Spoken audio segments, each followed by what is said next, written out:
Hello learners, कैसे हैं आप सब। आई होप आप सब अच्छे होंगे। शिक्षा एक नया सवेरा में आपका स्वागत है।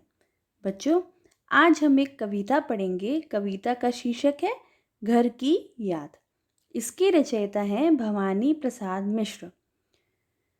बच्चों, यह आपकी पाठ्यपुस्तक आरोह में संकलित है।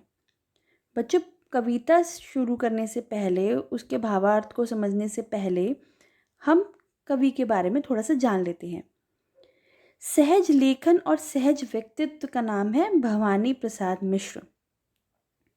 ये कविताएं साहित्य और राष्ट्रीय आंदोलन के प्रमुख कवियों में से एक हैं।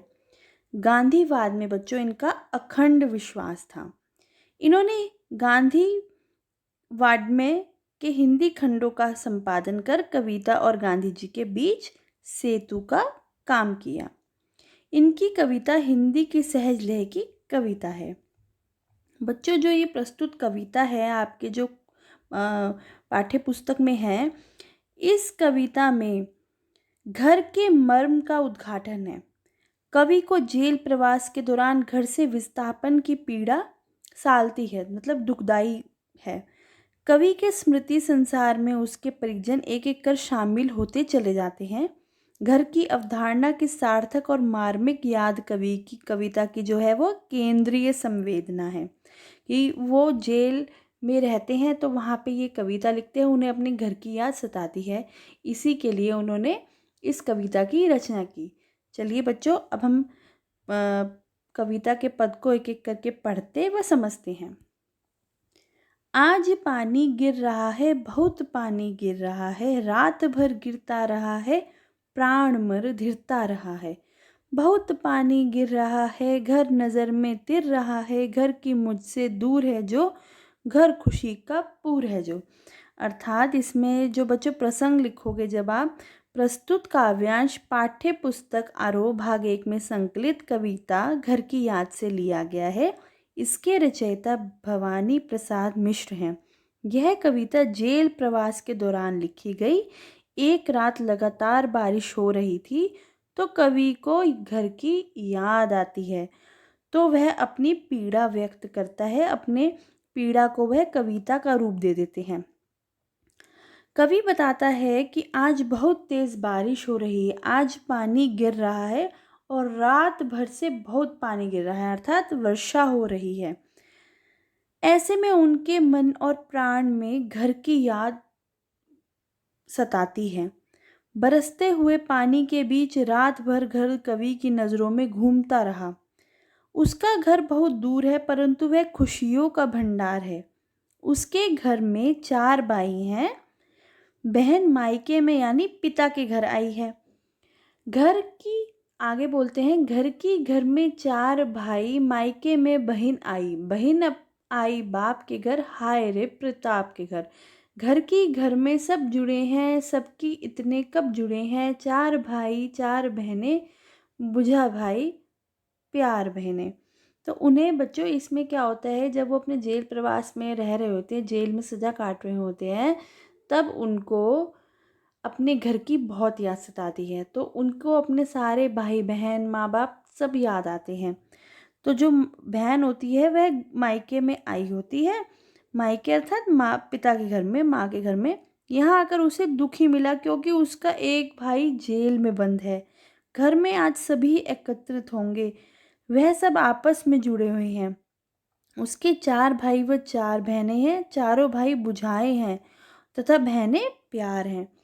भाई भुजा के समान कर्मशील व बलिष्ठ हैं तथा बहनें स्नेह का भंडार होती हैं। इसमें भाई को भुजा के समान कर्मशील व बलिष्ठ बलवान बताया है और बहनें क्या होती हैं, प्यार से भरी हुई स्नेह की भंडार होती हैं। तो बच्चों, पानी के यहाँ 2 अर्थ निकलते हैं। पहले अर्थ में वर्षा और दूसरे अर्थ में बरसात को देखकर कवि को घर की याद सताती है और इस कारण उनकी आंखों में आंसू बहने लगते हैं। तो वह जब बारिश हो रही होती है तो वह अपनी स्मृतियों में खो जाता है और भाइयों को की जो बुझाओं को वह कर्मशील बताता है और वहीं बहनें स्नेह का भंडार बताता है। तो बच्चे, सावन के महीने में जब ससुराल में बहन जो ससुराल से बहनें जो मायके आती हैं तो वह बहुत खुश होती हैं घर आकर देख के सबको। लेकिन जब उसको पता चलता है कि उसका भाई, जो बहन का भाई है, वो जेल में बंद है, तो इस कारण वह दुखी भी हुई होगी। आगे पढ़ते हैं। और माँ बिन पढ़ी मेरी, दुख में वह गड़ी मेरी, माँ की जिसकी गोद में सर रख लिया तो दुख नहीं फिर। माँ की जिसकी स्नेह धारा का यहाँ तक भी पसारा, उसने लिखना नहीं आता जो कि उसका पत्र पाता। तो बच्चों, यहाँ पर जो बता रहे हैं कि सावन की बरसात में कवि को घर के सभी सदस्यों की याद आती है। उसे अपनी माँ की भी बहुत याद आती है। उसकी माँ अनपढ़ है, उसने बहुत कष्ट सहन किया है, वह दुखों में ही रची हुई है। माँ बहुत स्नेह में ही होती है, उसकी गोद में सिर रखने के बाद दुख शेष नहीं रहता, अर्थात दुख का अनुभव ही नहीं होता। पिताजी जिनको बुढ़ापा एक क्षण भी नहीं व्यापा, जो अभी भी दौड़ जाए, जो अभी भी खिलखिलाए, मौत के आगे ना हिचके, शेर के आगे ना बिचके, बोल में बादल गरजता, काम में झंझा तरस लरसता। इसमें कहते हैं, वह अपने पिता के बारे में बताते हैं कि वह अभी भी चुस्त हैं। बुढ़ापे उन्हें क्षण के लिए भी अपने, मतलब बुढ़ापा तो उन्हें आया ही नहीं है। वह आज भी दौड़ सकते हैं, खूब खिलखिलाकर हंसते हैं। वह इतने साहसी हैं कि मौत के सामने भी अगर आ भी जाए तो वह हिचकेंगे नहीं। शेर के आगे वह डरते नहीं। उनकी वाणी में जो ओज है, उसमें बादल के समान गरजना है। जब वह काम करते हैं तो उनसे तूफान भी शर्मा जाते हैं और वह तेज गति से काम करने लगते हैं। तो बच्चों, यहाँ पर उन्होंने माँ के बारे में बताया है कि वह दुखों में रची हुई है, वह निरक्षर है, वह बच्चों से बहुत स्नेह करती है। वह माँ का पत्र पाने के लिए तरस रहे हैं, लेकिन माँ अनपढ़ है, निरक्षर है, तो वह पत्र नहीं लिख सकती। उन्होंने यहाँ पर अपने पिता की विशेषताएं भी बताई हैं। आगे बोलते हैं। आज गीता पाठ करके दंड 260 करके, खूब मुकद्दर हिला लेकर, मुठ उनकी मिला लेकर, जब कि नीचे आए होंगे, नैन जल से छाए होंगे, हाय पानी गिर रहा है, घर नज़र में तिर रहा है। तो बच्चों, इसमें क्या कह रहे हैं, कवि अपने पिता के विषय में बताते हैं कि वह आज गीता का पाठ करके आए होंगे। 260 दंड बैठक लगाकर, मुकद्दर जो बच्चों होता है, जिससे व्यायाम करने का एक उपकरण होता है, उससे दोनों हाथों से हिलाकर, उनकी मुठों को मिलाकर, जब से वह नीचे आए होंगे तो उनकी आंखों में भी पानी आ गया होगा। कवि को याद करके उनकी आंखें भी नम हो गई होंगी। 4 भाई 4 बहिनें, बुझा भाई प्यार, बहिनें खेलते या खड़े होंगे, नज़र उनको पड़े होंगे। पिताजी जिनको बुढ़ापा एक क्षण भी नहीं व्यापा, रो पड़े होंगे बराबर, 5वें का नाम लेकर। इसमें कहते हैं कि अब जो वो कसरत करते हैं पिताजी, तब उनकी आंखों में आंसू आ गए होंगे अपने 5वें बेटे की याद में। तो यहाँ पर भी कवि को अपने घर की बहुत याद सताती है। उसके घर में 4 बहनें 4 भाई हैं, जो सुरक्षा व प्यार में बंधे हैं। उन्हें खेलते या खड़े देखकर पिताजी को 5वें की याद तो आई होगी, और वह, जिन्हें कभी बुढ़ापा नहीं व्यापा था, कवि का नाम लेकर रो पड़े होंगे।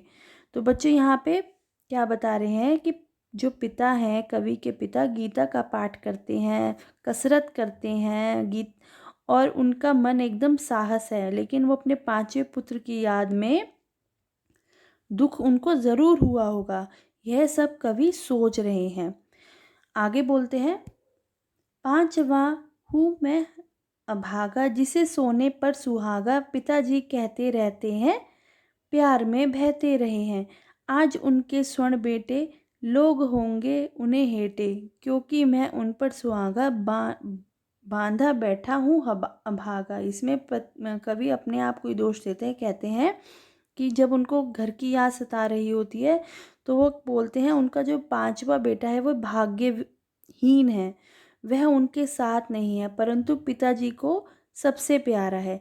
जब भी कवि के बारे में चर्चा चलती है तो वे भाव विफोर हो जाते हैं। आज उन्हें अपने सोने जैसे बेटे तुच्छ लगे होंगे, क्योंकि उनका सबसे प्यारा बेटा उनसे दूर जेल में बैठा है। तो यहाँ बच्चों, स्वयं को कवि अभागा कहते हैं, क्योंकि वे उनको प्यार की कमी खल रही है। वह जेल में बंद है। सावन के अवसर पर सारा परिवार इकट्ठा हुआ है, पर वो उनसे दूर है, इसलिए वो यहाँ पर अपने आप को अभागा मानता है।